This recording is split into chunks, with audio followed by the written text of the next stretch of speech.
Bienvenue dans ce nouvel épisode du podcast des créateurs de contenu, c'est Tony. Et aujourd'hui, je voulais te montrer comment transformer une mauvaise journée, une journée non productive, en belle journée productive avec une petite méthode en 2 étapes. Si tu es créateur de contenu sur Internet, si tu veux développer ton business ou si tu as n'importe quel projet à créer, tu dois connaître, comme moi et comme beaucoup d'autres personnes, 2 journées. Tu dois connaître les belles journées et tu dois connaître aussi souvent les mauvaises journées. Alors une belle journée, c'est quoi? Une belle journée, c'est une journée dans laquelle tout va bien.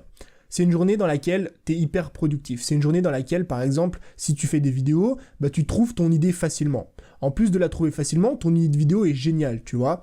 Tu commences à tourner ta vidéo, tout va bien, tu fais ça d'une traite. Tu as juste besoin de faire 1, 2, 3 ou 4 cuts dans ta vidéo, ça va prendre juste 5 minutes. Tu montes ta vidéo, tout va bien, tu te rends compte que la vidéo est géniale, tu la mets en ligne et en plus la vidéo fait des vues. Ça par exemple c'est une belle journée. Tout roule comme sur des roulettes, tu vois. A l'inverse, une mauvaise journée c'est quoi? On reste dans la thématique de la vidéo, c'est une journée dans laquelle tu galères à trouver des idées de vidéo. Tu galères à trouver des idées de vidéo, t'en trouves une ou deux quand même, tu commences à tourner.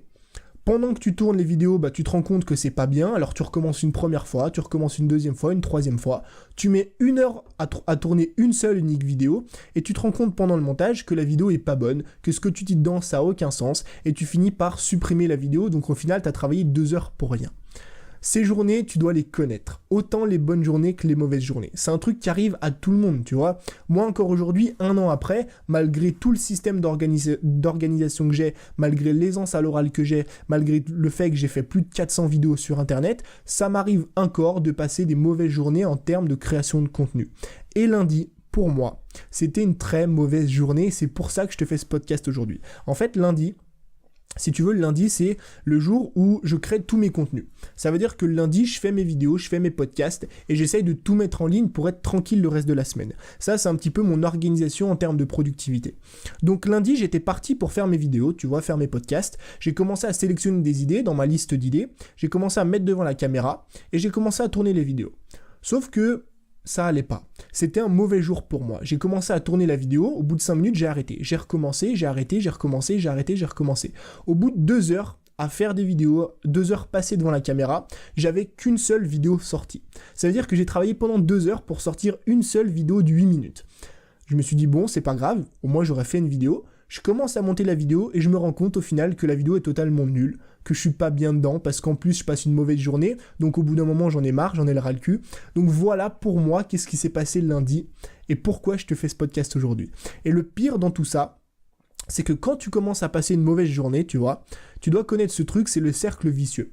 En fait, quand t'es pas productif, tu vois, quand tu commences à écrire un article, quand tu commences à poster des photos sur Instagram, quand tu commences à préparer tes vidéos YouTube ou à préparer ta formation et que t'es pas efficace parce que tu trouves pas les idées ou juste parce que c'est une mauvaise journée, tu commences à t'énerver. Et le problème du cercle vicieux, c'est quoi? C'est que plus tu t'énerves, moins t'es efficace. Moins t'es efficace, plus tu t'énerves, moins t'es efficace, etc. Donc en fait, dès que tu commences à rentrer dans ce cercle vicieux du genre « je suis pas efficace aujourd'hui, c'est en train de m'énerver », moins tu vas être efficace, plus tu vas t'énerver et tu vas passer une très mauvaise journée en termes de productivité. C'est comme les personnes qui stressent en public en fait. Je sais pas si ça t'est arrivé, mais pour les personnes qui doivent prendre la parole en public et qui sont stressées, la pire façon en fait, si tu veux, de galérer ou de pas réussir ton discours à l'oral, devant un public, c'est de stresser. Pourquoi? Parce que si tu stresses, qu'est-ce qui va se passer? Tu vas commencer à bégayer, tu vas commencer à faire des E, tu vas commencer à oublier ton texte. Et si tu oublies ton texte, si tu fais des E et si tu bégayes devant un public, tu vas encore plus stresser. Donc tu vas encore plus faire des E, tu vas encore plus bégayer, donc tu vas encore plus stresser. C'est un petit peu le même process, c'est un petit peu le même cercle vertueux, tu vois. Et aujourd'hui, ce que je voulais faire justement, c'est te donner une petite méthode que tu peux mettre en place dès la fin de cette vidéo, tu vois, je vais te donner des exercices que tu peux mettre en place dès la fin de cette vidéo pour faire en sorte de transformer une mauvaise journée non productive en belle journée productive. Alors pourquoi j'essaie de te faire des exercices maintenant dans mes vidéos? Ça c'est une toute petite parenthèse, mais en fait j'ai eu un commentaire l'autre fois d'une personne qui m'a énormément plu, qui m'a vraiment fait plaisir. C'est que le mec m'a dit Salut Tony, j'adore tes vidéos. Comparé à tous les autres sur internet, dans tes vidéos, il y a toujours du pratique et ça nous permet d'avoir des résultats. J'ai beaucoup de personnes aujourd'hui qui ont eu d'énormes résultats avec les contenus gratuits que je propose. Pourquoi ? Parce que j'ai envie de sortir du côté abstrait. J'ai pas envie de te donner style 2 méthodes et de pas te donner derrière un plan à appliquer pour avoir des résultats. C'est pour ça qu'aujourd'hui, même si c'est des petites méthodes, c'est des trucs que tu vas pouvoir mettre en place facilement dès ce soir pour passer d'une mauvaise journée productive à une bonne journée productive.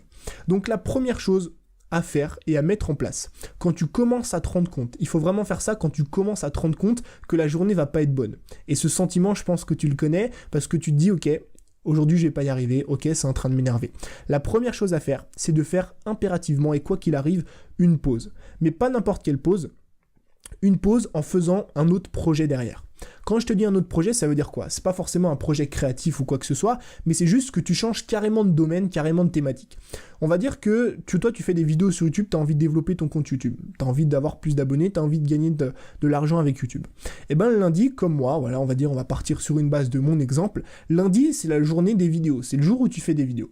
Et tu te rends compte lundi, tu vois, que tu commences à tourner des vidéos et que ça va pas. Bah, ce que tu vas faire, quand tu commences à te rendre compte que ça va pas, que tu es énervé et qu'aujourd'hui c'est pas la bonne journée, bah tu vas faire une pause et tu vas aller faire du sport. Tu vas commencer à te faire à manger, tu vas aller te balader, tu vas aller promener ton chien, tu vas aller voir tes potes, tu vas aller boire un coup, tu vas regarder un match de foot, tu vas tout faire sauf travailler sur ton projet actuel. Pourquoi c'est important de faire ça ? Parce que ça te permet d'aérer ton esprit, ça te permet de faire quelque chose de totalement différent et comme ça, quand tu vas revenir sur le projet, si tu as envie de revenir dessus aujourd'hui, bah tu vas pouvoir repartir sur de bonnes bases. C'est comme si en fait tu remettais plutôt ton compteur à zéro en faisant une pause avec un autre projet. Ça, c'est la première solution, c'est la première méthode. La deuxième méthode, et c'est une méthode qui te permet non seulement de repartir de zéro, mais en plus de toujours rester sur ton projet et de toujours être efficace, donc en gros de passer d'une mauvaise journée non productive à une bonne journée productive. Cette deuxième méthode, c'est quoi ? C'est qu'en fait, tu vas rester dans le même projet, mais tu vas faire une tâche totalement opposée à ce que tu es en train de faire. Je te donne un exemple, 2 tâches opposées dans mon métier, dans la création de contenu, c'est les tâches créatives et les tâches analytiques. Par exemple, quand je fais une vidéo, je dois être créatif. Je mets mon cerveau, je branche mon cerveau en mode créatif. Parce qu'il faut parler à l'oral, je mets en mode oral et créatif. Parce qu'il faut parler à l'oral, il faut être visuel, il faut avoir une bonne aisance aujourd'hui, il faut pouvoir parler, il faut avoir de bonnes idées. Donc ça, c'est un aspect créatif. En revanche, d'un autre côté, l'opposé de ce travail-là, c'est un travail plus analytique. Par exemple, travailler sur mes systèmes, travailler sur mes emails, travailler sur le design de mon blog, travailler sur X ou Y choses, tu vois, par exemple, travailler sur mes systèmes d'idées, travailler sur mes systèmes de produits, refaire le design de mon blog, refaire le design de ma chaîne YouTube. Ça, c'est des choses qui sont totalement opposées à la création de vidéos. Et ben ce que je fais, et c'est exactement ce que j'ai fait lundi, quand j'arrive pas aujourd'hui à faire mes vidéos ou à faire un travail créatif, je fais une pause, j'arrête, j'éteins mon téléphone, j'éteins mon appareil photo, je range mon ordinateur, je coupe mes lumières et je commence à travailler sur quelque chose de totalement opposé. Parce que non seulement je remets les compteurs à zéro vu que je change de projet, mais en plus de ça, ça me permet de toujours rester productif parce que je reste dans mon business, je reste à travailler sur ma création de contenu. Donc voilà comment aujourd'hui, tu peux faire en sorte de transformer une mauvaise journée non productive en belle journée productive. Tu as 2 solutions. La première, c'est de faire une pause et de changer carrément de truc, de changer carrément de thématique. Tu vas méditer, tu vas faire du sport, tu vas nager, tu vas aller voir tes potes, tu vas regarder un film, tu vas regarder du foot. Tu vois, en plus là, c'est la Coupe du Monde. Et ensuite, tu reviens sur ton projet pour remettre les compteurs à zéro. Ou deuxième méthode qui marche encore mieux, c'est que tu restes dans ton projet, tu restes dans la création de contenu, tu restes à travailler sur ton projet actuel, sur ton business, mais juste tu fais une tâche opposée. Par exemple, si tu fais des vidéos et tu fais un travail de création, bah tu vas changer, faire un travail analytique où tu vas travailler sur le design de ton blog, sur tes mails, pourquoi pas sur ton compte Instagram, etc. Donc ça, c'est la solution. Si aujourd'hui tu as envie de transformer une mauvaise journée non productive en bonne journée productive. Je te remercie d'avoir écouté le podcast. Je te dis à la prochaine pour un nouveau contenu. Salut!